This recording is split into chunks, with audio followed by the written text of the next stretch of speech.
video is going to be for those types of horses that have trouble truly lifting their shoulders and bending their spine vertically and also engaging their hindquarters. They're going to need all three to effectively build upon a gait, and if these are trotty horses, they need to be built very, very slowly and incrementally into the next speed transition to teach them to hold that 4-beat gait instead of breaking into a 2-beat gait. If a horse is pacey, then you definitely don't want them to break into that 2-beat gait. You want to keep them into the 4-beat walk, building with a low head set for as long as you can, and reward and stop often. This particular horse is trotty, and each exercise that we're going to do is going to really focus on, if this is the horse's spine, we're going to start here at the hindquarter and ask them to lift up with their spine, even lift up with their shoulders. Sometimes that's going to be really difficult to see, but shoulder control and all the basics of groundwork or under saddle work is going to be very important before getting to this step. And I'll demonstrate very basic shoulder control in a moment, but this is going to mainly focus upon driving the hindquarters up, maintaining balance to get a correct lift to the shoulders and bend throughout the spine and get the lift. If they can't get the lift, they're going to remain mostly straight. A horse that's pushed into a trot is going to be, and without this kind of flexibility, is just going to shoot forward into that next gait. Whether it be a pace or a trot, their spine is not doing anything athletic traveling to the next gait. But if we can educate the horse and hold them softly with a rein, build them up and get this flexibility just for a second is what we want to build upon proper collection and gait. Yes, we might be able to fix a horse by putting in a bigger bit with shanks. You might notice that this is just a plain snaffle bridle. A snaffle bridle is going to teach the horse the basic connection with the reins instead of mechanically changing the horse's body with a shanked bit. When the horse is in the shanked bit, I'll explain briefly, we're not basically controlling at the mouth, but we're going to begin to tense throughout the neck and then really start to shorten this top line instead of lengthen it, and we're going to build these muscles down below. These muscles are basically useless for the horse's balance. If we're going to build these muscles, they're going to fall onto their forehand. They're again not going to be benefiting themselves in collection. They're going to be on the forehand type horses. This prohibits the horse from doing a lot of other athletic activities. The misconception that gaited horses cannot canter. Well, if they're trained in this fashion where you are shortening the top line and using a shanked bit, they aren't going to be able to canter appropriately. And if you do get a horse to canter that's built in or trained in this way with muscular atrophies in this manner, they're not going to gait in an efficient manner either. So to begin, if my horse needs basic shoulder techniques, basic commands to liberate the shoulders, free them up, this is going to be like 101. I want to be able to liberate the shoulders each direction. So I'm going to start this direction. You can see that the shoulders were liberated and she took one step with this front leg over. Now I can get that to become more and more difficult for her to do, but liberate that shoulders more by doing it faster or more complete.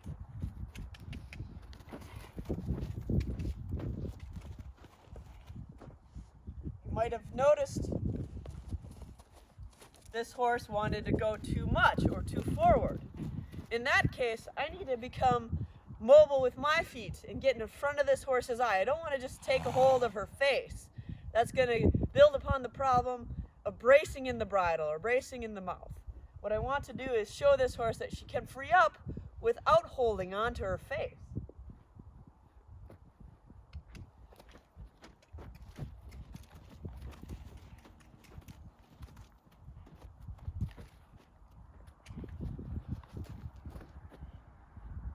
So I'm trying to stop or have her push forward off of my energy.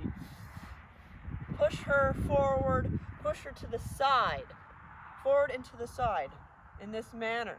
Not too much walking forward, not going back with that front leg, but really liberating and flexing the chest muscles slow and concisely, so one step at a time. If I can get the horse to do one step, I can reward her, and then make it more difficult by asking more steps, the more success that I can get. 101, free and liberate the shoulders. Get success both directions on each side of the horse.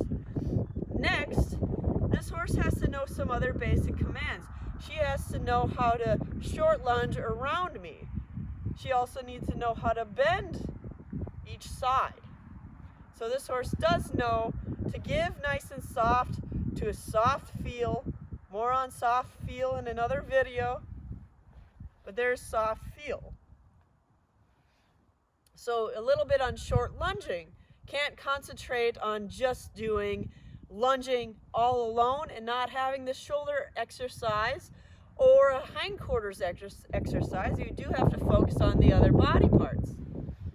So I'm going to stay in one area and drive the horse forward and around me. Now I really don't need the other rein, but I'm really going to focus on this inside rein. I want the horse to be bent in a half moon shape. I don't want her rib cage leaning into me. You know, I might notice that she's leaning on into me here. So I might ask her to move out. I don't want to back up and give her the reward of space. I want to be the pole she moves and bends around.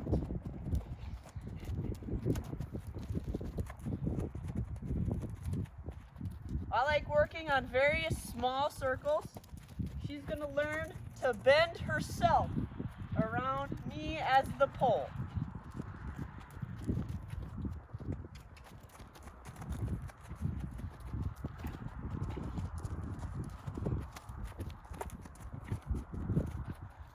Periodically, I bring in my rein to my chest and then release.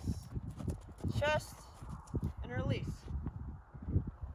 I don't want the horse to be looking to the outside of the circle. I don't work in a halter if the horse has an issue being unbalanced. If they're looking to the outside of the circle, they're dropping the shoulder. They're not lifting it up and liberating the shoulder in a half moon shape around me. If they are dropping the shoulder, you might be able to see it when you feed out your reins and you just watch them go forward. They're going to get really straight and almost looking like they're at an angle going around you like this. We want to avoid that. We want to slow them down, have them bend and lift the shoulder doing those circles. That's going to be the shoulder control that we need. So after we get a few basic shoulder exercises that are very basic out of the way, we can start with a shoulder in.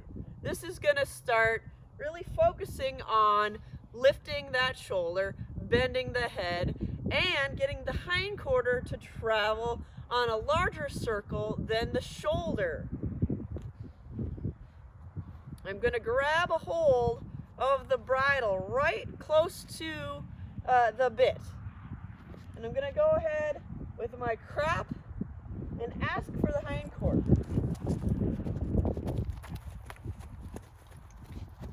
If she goes a little faster, I'm just going to rub on her.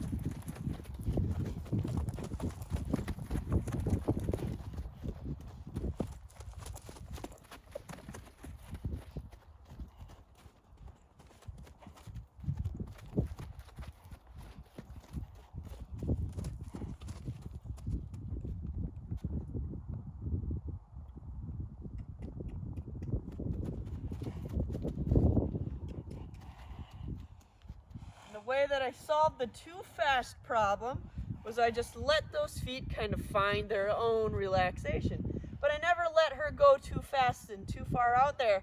My hand stayed here. I kept asking for this bend. Now that we're maybe okay with going slower, I'm going to ask for those hindquarters again. A step out. That's okay. Just a step once. Those shoulders remained upright. I kept a little bend here, and I only asked for a little bit. Just asked for the hindquarters to take a step to the side. All 4 feet really start to move in this exercise because I want her to be forward, moving at a walk, but I also want her to take those hindquarters to the side just a little bit.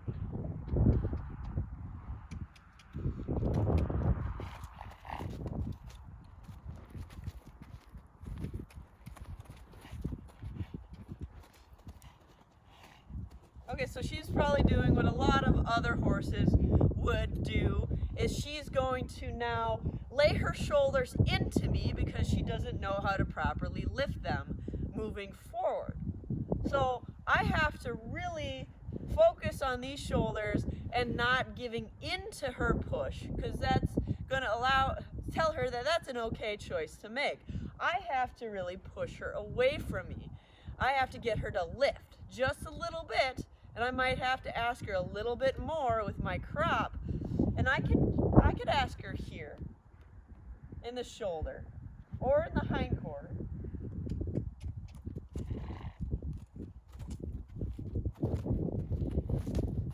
But there, that was much better at lifting that shoulder up. She didn't cause me to have to back up. You never want to back up doing groundwork. If you think that that horse is going to step on you, you do need to become more aggressive in your aid to get them to move away from you. Small steps. Once they move away from you, take a breather and start again. This horse was more forward at the beginning, and then after she got used to the exercise, she became a little bit harder to move. So you do have to vary your aids with a hierarchy of ask, tell, command. You have to start slow and then figure out where you need to put your hierarchy of aids if they're not moving far enough from you when you want that. But this is going to be very important for lifting that shoulder in gait. After we got that exercise under control, you have a pretty good set of aids. You can start with a different technique where I like to use the side reins. You don't always have to use side reins. You can use 2 lunge lines and use them like a driving lines to get the horse to begin to feel it on both sides. You're riding them from the ground. So I'll demonstrate that first.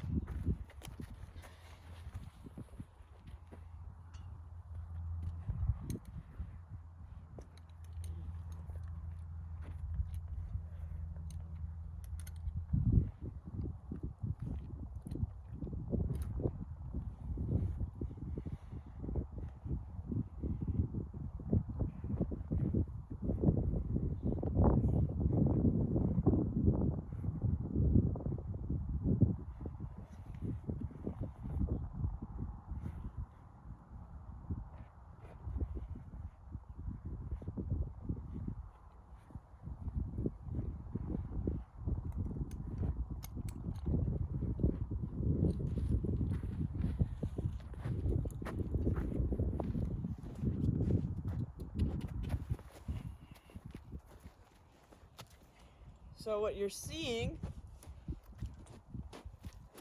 is that I'm running the end of the clasp through the stirrup, through maybe a stability strap right in here in the cinch, just so it stays close to the horse. That's important. And then up to the bridle on both sides, 2 lunge lines here.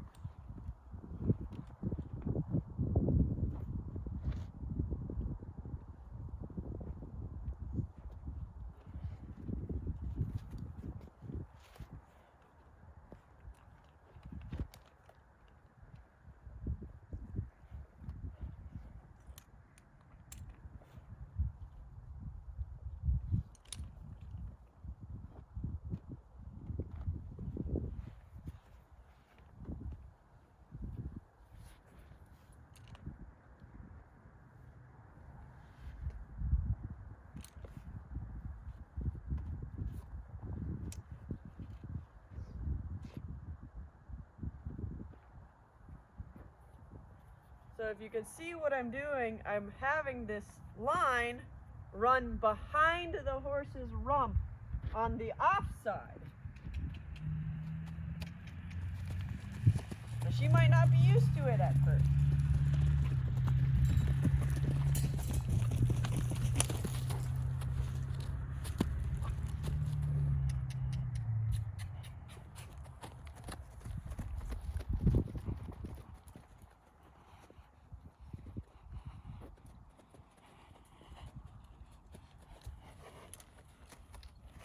She calmed down after a minute of having that dangly rope there. But as long as I keep that forward motion, she's going to start to more so be I have to keep that forward motion. Very important, because if she stops, she's not going to benefit from the exercise.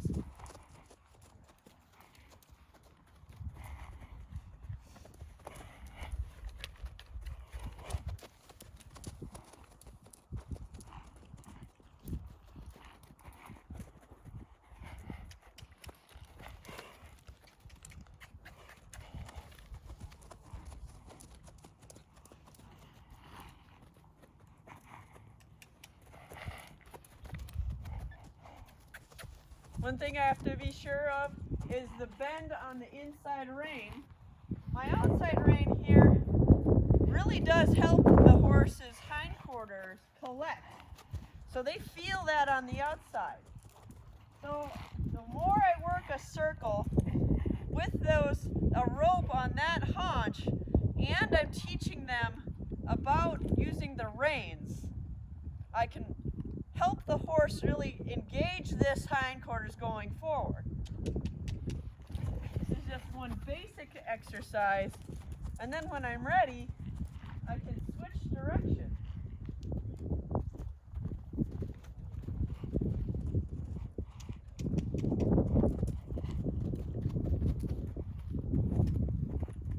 Keeping that rope right on the haunches so that I can push her. I like that she's kind of going too far forward, and then I can bend her. I ask for the inside rein. So she collects, lengthens by speeding up, and then slow. All those transitions are so important for the gaited horse. Transitions and slow transitions. Now I'm going to ask her to go a little faster, not much more than a fast walk, and then I'm going to ask her to slow or stop. I want to reward her for those little transitions. Very important, just to go to the height of their walk and then slow down. Don't go any farther than the height of a fast walk and then slow down.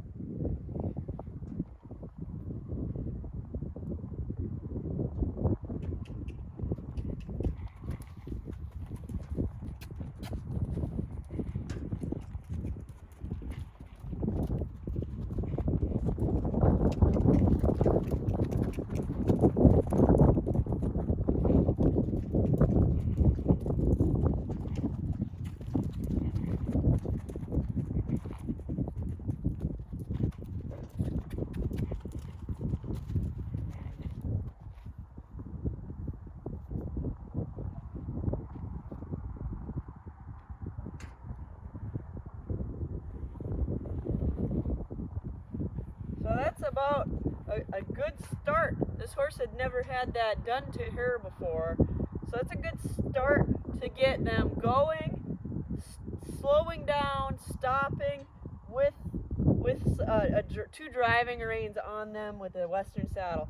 And then after something like this, you can progress to a different tool, which would be the side reins. But until they get pretty accustomed to something like this, you might notice that she's bobbing her head a bit.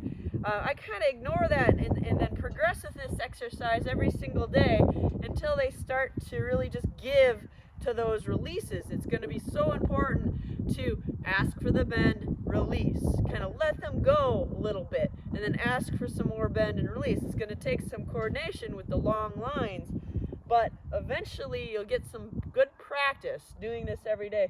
It really does benefit the horse. They feel it in their haunches here with this rope that touches them as they move, and you can see how she's stopped with her haunches underneath herself right now, and that shows you that she is collected even after using them for a short period of time. She stopped with herself ready in this ready position, nice and flexed through the top line.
Just a reminder, if your horse becomes too forward in an exercise, you do have to limit yourself to wanting to pull back on the mouth.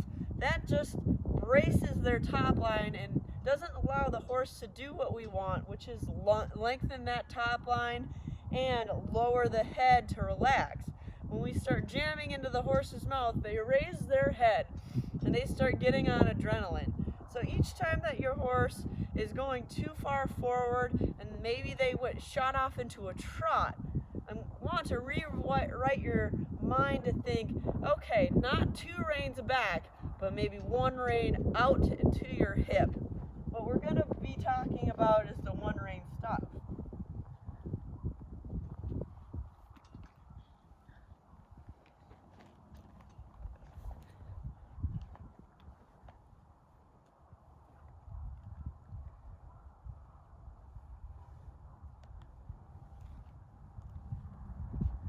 So again, if that horse was out of your control and you're thinking, well, Cassie said not to pull back, you're going to want to practice this by bringing your hand to your hip and your leg back at position 2 back here.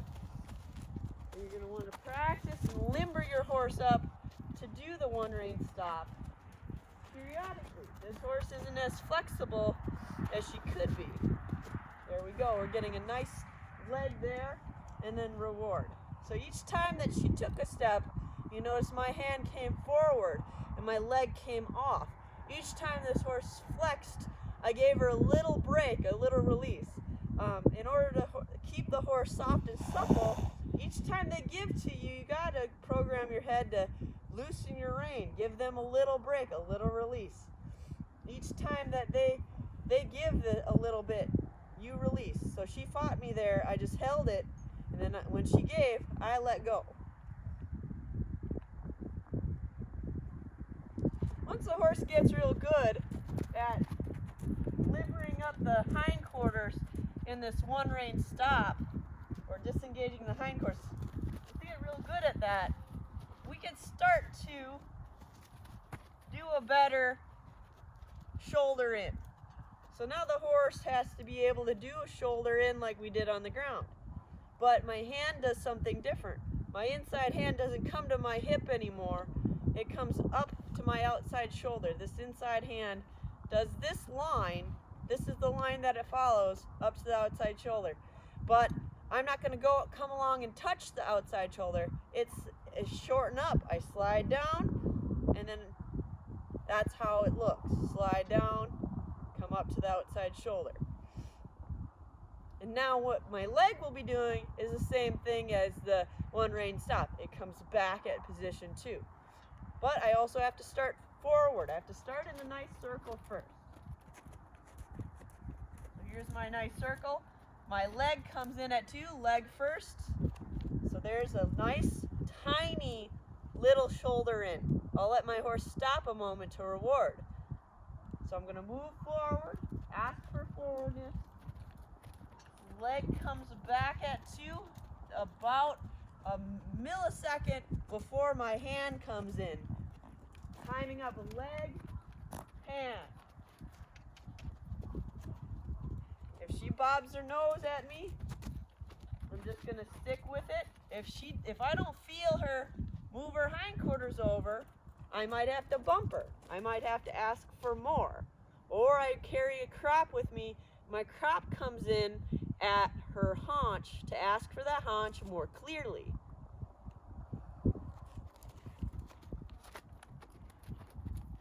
Or I might help with my outside hand here. That also might help teach this horse that she should not drop that shoulder in this exercise.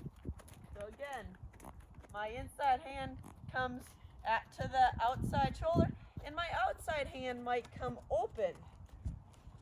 But eventually she does move that haunch over just a little bit, and that's when I stop and reward her by doing nothing. She's got to do a little movement, and it doesn't have to be a lot, but if you think she did it, then you have to come back down and reward. You have to really hone in on how flexible is my horse becoming. We can't just gait to get gait. We have to get body control first to get gait. So after we get a little bit more of this body control thing, we start asking for the horse to move forward.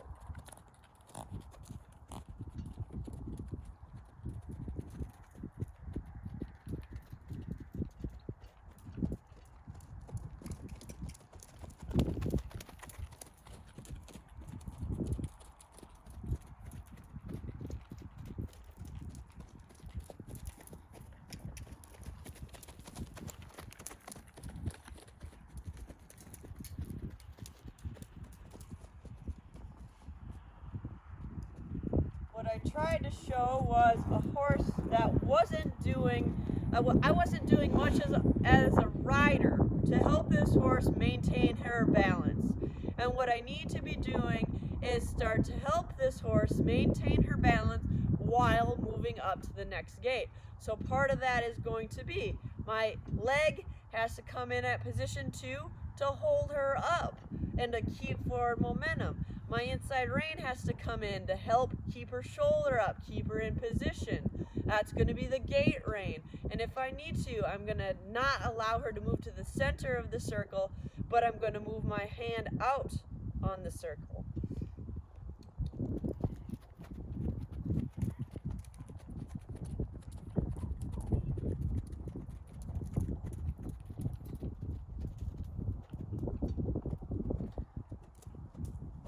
What I just did there was I asked her for just a fast walk and possibly a few steps in gait while I was ready with my rein and leg aids. So I needed to be ready with my hands to hold her in position to help her with position, because if I didn't help her with position and I left my reins loose and I wasn't helping her to hold her position, she would fall back into a trot. She doesn't have the self-collection that she needs as a more advanced horse, that she would need my help as a rider to maintain proper 4-beat gait. And I do that through the release, pressure release, use of the aids, and also the right positions that we mentioned before. So those positions, again, I'm going to, first off, need to have good position as a rider, but my inside hand comes up to my outside shoulder. My inside leg comes in a second before this gait rein comes in, but I have to slide down and be ready. So it's about those inside aids. I don't let the horse turn to the inside, but I want her to hold that bend. I want that shoulder to remain upright. I want her to be able to flex this half moon shape going around.